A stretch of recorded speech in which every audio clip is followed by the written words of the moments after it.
welcome to this clip on endometrial adenocarcinoma in cervical thin prep specimens. So this is an adenocarcinoma as well, and to my mind at least it has a classic adenocarcinoma appearance. Maybe that's because the cells are exfoliated from the endometrium and collected in the cervix rather than being directly sampled most of the time. And so the appearance is a lot like what we might see in effusion specimens when we get to them.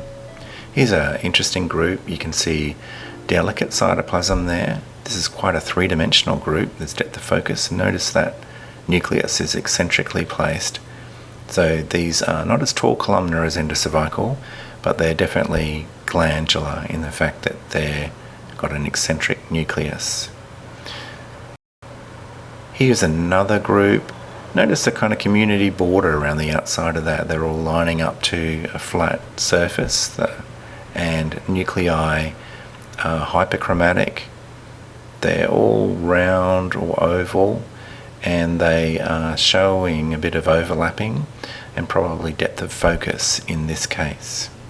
Here's a smaller group. Notice this hard-edged vacuole I'm bringing in and out of focus in this cell.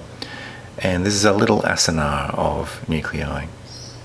Here's a classic adenocarcinoma appearance with like a scalloped outline to this group, with nuclei that are all arranged peripherally. So again, like an acinar.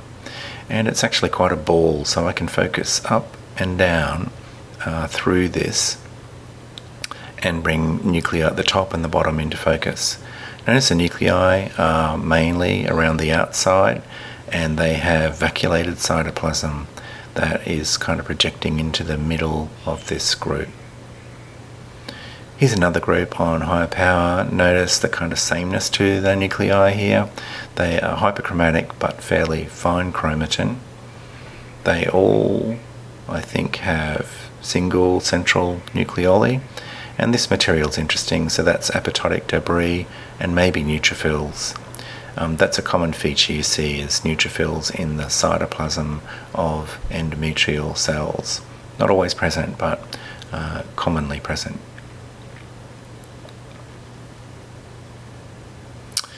Another group here amongst a whole lot of necrotic debris. Notice the nuclei are fairly uniform here. They're large, round. They all have prominent single central nucleoli and quite fine chromatin, especially compared to a squamous lesion. Again, it's sort of acinar arranged. Here we have a few little cells, and notice again those hard-edged, large secretory vacuoles in these cells. This case has quite a lot of material, and they're just in little balls of cells like this. Notice that some have neutrophils ingested in the cytoplasm. Here's a good example of that. You can see them hidden away there. So in summary, endometrial adenocarcinoma usually presents in balls of cells with three-dimensional groupings. The nuclei are arranged around the outside of the group usually, so it forms like an acinar arrangement. Cytoplasm is usually moderately abundant, and so the NC ratio is sort of moderate to low.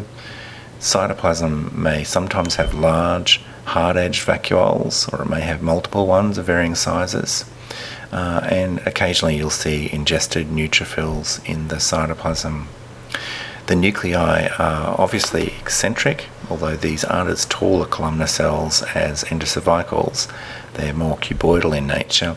They have enlarged, usually fairly finely granular nuclei with prominent single central nucleoli, classic adenocarcinoma appearance.